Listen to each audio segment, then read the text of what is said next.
Merci d'être avec nous. Vous dirigez l'incubateur de Dauphine. Alors, je disais, c'est quasiment une intruse. N'y prenez pas offense. Vous êtes aussi intruse que moi. Enfin, vous connaissez bien la maison. Parce que rien ne vous prédestinait à diriger un incubateur de start-up. Non, absolument pas. Effectivement, j'ai fait de la littérature et de l'histoire de l'art à l'école du Louvre. Alors là, c'est une révolution culturelle pour vous. Qu'est-ce qui vous a amené à diriger l'incubateur de Dauphine? Bon, un peu comme les entrepreneurs, un peu de débrouillardise, on filoute un petit peu et puis on arrive là. Et puis finalement, c'est la passion d'aider les créateurs. Alors, on va parler de l'année si particulière, qui est cette année de crise sanitaire, évidemment, année particulière pour l'incubateur. On va regarder dans un instant une vidéo qui montre une start-up que vous incubez et que vous accompagnez, qui s'appelle le CAP Politique, me semble-t-il. Oui, Mais avant ça, dites-nous comment ça marche l'incubateur de Dauphine, parce que parmi les anciens, il y en a peut-être qui ne connaissent pas, les anciens qui nous regardent. Alors un incubateur, c'est une structure qui va accompagner les étudiants et les alumni dans la création de leur entreprise, peu importe le stade de développement où ils en sont, donc de l'idée au projet ou du projet à la start-up. On fait ça à Paris et à Londres dans ces deux campus de l'université et on s'appuie sur toute l'infrastructure de Dauphine. Donc, par exemple, on fournit des bureaux à nos entrepreneurs. Via la fondation, on les finance via notre prêt d'honneur.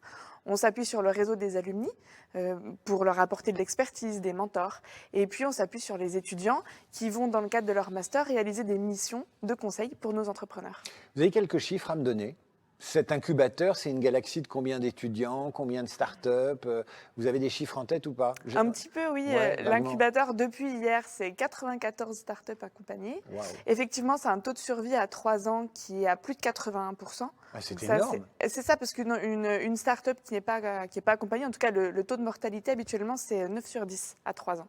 Et nous, on est à 8 sur 10 toujours en activité, donc c'est quand même assez chouette. Et puis, c'est 70 projets, par exemple, qui sont projets pas forcément qui sont devenus des entreprises, mais projets qui ont démarré dans le programme étudiant. Et dans ce programme, il y a à la fois des étudiants qui ne sont pas encore diplômés et à la fois des alumni. C'est ça, oui, tous les deux. Bon, ils cohabitent parfaitement? Ah oui, et on les fait se rencontrer parce qu'ils ont énormément à s'apporter, et pas seulement les alumni qui vont apporter aux étudiants, mais les étudiants ont aussi beaucoup d'énergie, de contacts et de réseaux à apporter aux alumni. Bon, vous les anciens qui nous regardez, peut-être vous êtes intéressés par des startups. Il y en a des startups dans la finance, on appelle ça la fintech, il me semble, hein, c'est Absolument, ça? oui. Donc si vous voulez en savoir plus sur cette ruche, vous contactez Cécile Bull. On va tout de suite regarder comment fonctionne une des startups que vous incubez.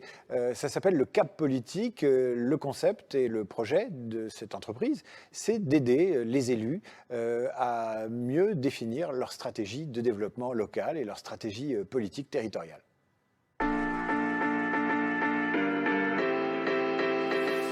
Le CAP Politique, c'est une start-up qui développe des logiciels et des solutions numériques à destination des élus locaux, des candidats politiques et des collectivités locales. En fait, on propose des logiciels qui leur permettent de communiquer de façon plus efficace avec les citoyens ou avec les électeurs, en fait, pour rapprocher le politique des citoyens et ainsi contribuer à notre façon à réduire l'abstention et à réduire aussi la défiance envers les politiques. Par exemple, quand il y a des travaux sur une commune ou un projet d'urbanisme, les politiques ont besoin d'avoir l'avis des citoyens avant, pendant et après ce projet. Notre logiciel permet de garder le contact, d'aller à la rencontre des citoyens et de pouvoir structurer les attentes des citoyens. Le premier confinement, nous avons beaucoup fonctionné par visioconférence. Nous nous sommes vus ensuite ici dans les locaux de l'incubateur Paris-Dauphine en septembre, octobre. Et puis après, on a dû malheureusement recommencer à travailler à distance jusqu'à très récemment où on a pu enfin réinvestir les locaux. Pour nos clients, le Covid change également beaucoup les choses puisqu'ils ne peuvent plus faire campagne comme ils le faisaient avant à l'ancienne, à serrer des mains, à organiser des meetings. Et donc, ils ont besoin du numérique, ils ont besoin d'être plus rapides, d'être plus efficaces. L'incubateur met à disposition pendant tout notre cursus universitaire de locaux gratuits où l'on peut rencontrer d'autres étudiants entrepreneurs et faire émerger des idées ensemble. Nous sommes aussi accompagnés par Cécile, Camille et Julie qui sont Startup Managers qui peuvent nous mettre en relation avec d'autres entrepreneurs passés par l'incubateur auparavant. L'incubateur nous permet d'accélérer le projet et de gagner du temps.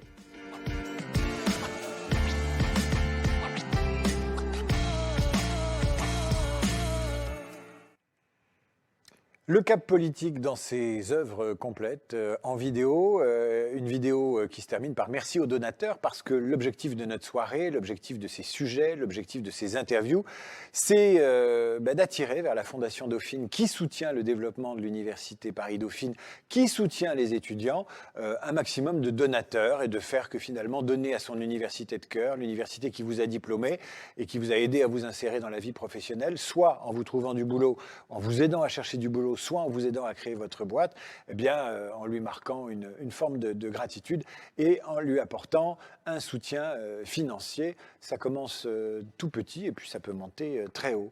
Cécile Bull est avec nous, elle s'occupe de l'incubateur de Dauphine et c'est important, l'incubateur aujourd'hui, l'incubateur de start-up, parce que ça aide les étudiants à créer leur propre job. Cécile Bull, ça c'est vos chouchous? Oui, c'est mes chouchous. Vous avez le droit d'avoir des chouchous quand on dirige un incubateur? Bah, je ne suis pas sûr. Ah bon? Oui. Ah ouais, bon. Année particulière 2020-2021, est-ce que l'incubateur a réussi à fonctionner normalement? Et surtout, est-ce que le roulement de jeunes créateurs a été entretenu? Est-ce que vous n'en avez pas perdu en route ou est-ce que la nouvelle génération a tardé à se pointer à cause des contraintes sanitaires? Non, l'incubateur a fonctionné à 1000% cette année. En fait, on s'est adapté très rapidement et puis surtout, on parle à un public qui s'adapte encore plus vite, qui sont les entrepreneurs. Donc, on a fonctionné vraiment à 1000%. Tout a été digitalisé. Et ce qui nous a permis finalement d'atteindre encore plus d'étudiants, peu importe où ils étaient en France, ce qui nous a permis d'attirer des speakers internationaux qui du coup ont attiré aussi les étudiants, puis qui les a rendus très proches. Donc ça, c'était super intéressant. Donc ça veut dire qu'en fait, la visioconférence est devenue un outil de réseautage pour élargir la toile d'araignée de l'incubateur, et ces gens-là, ils finiront bien par arriver à Dauphine physiquement un jour. C'est ça. Et puis pour les plus timides aussi, pour les étudiants, l'outil digital, ça permet de pouvoir poser ces questions un petit peu cachées derrière son ordinateur qu'on n'oserait peut-être pas poser en levant la main en amphi. Alors l'actualité qui vous attend, vos projets ou les projets marquants de l'incubateur cette année? Donc nous, on s'est adapté aussi comme structure et on a finalement fait du Covid, alors oui, moi je dis le Covid, une force. On a créé plusieurs formations, dont une qui est assez intéressante qui s'appelle Define. C'est une formation qui permet à n'importe qui, n'importe où en France, et de manière gratuite, alors principalement les étudiants de Dauphine, de créer leur entreprise sans forcément avoir besoin qu'on soit là physiquement pour les aider. Et ça, c'est en 7 semaines. Ils reçoivent chaque semaine un petit mail avec une mini-formation et un petit canevas à remplir sur leur projet. Et puis la deuxième initiative qu'on a mis en place, c'est qu'on voit bien qu'avec cette épidémie, le digital prend une place de plus en plus importante dans nos vies et on est obligé de le maîtriser. Et donc, on a créé une Tech Week. Donc, c'est une semaine de formation intensive pour permettre à des étudiants de s'initier au développement web. Donc, en une semaine, vous y connaissez rien du tout, mais à la fin de la semaine, vous êtes capable de coder votre site internet. Un petit site. Une Tech Week. Tech Week. Parce que vous avez dit Tech Week. Une Tech Week. J'ai pensé à Gros Quick, moi. Tech Week, c'est-à-dire une semaine de la tech. Exactement. Merci infiniment, Cécile. Comme quoi la littérature et la Sorbonne mènent à Paris-Dauphine, et Paris-Dauphine mène à peu près tout, puisque j'ai vu la comédie musicale, la politique territoriale, et j'imagine qu'on fait toujours un peu de finance à Dauphine quand même. Bon, j'espère, hein, quand même, et de la comptabilité. Merci à vous, longue route à l'incubateur.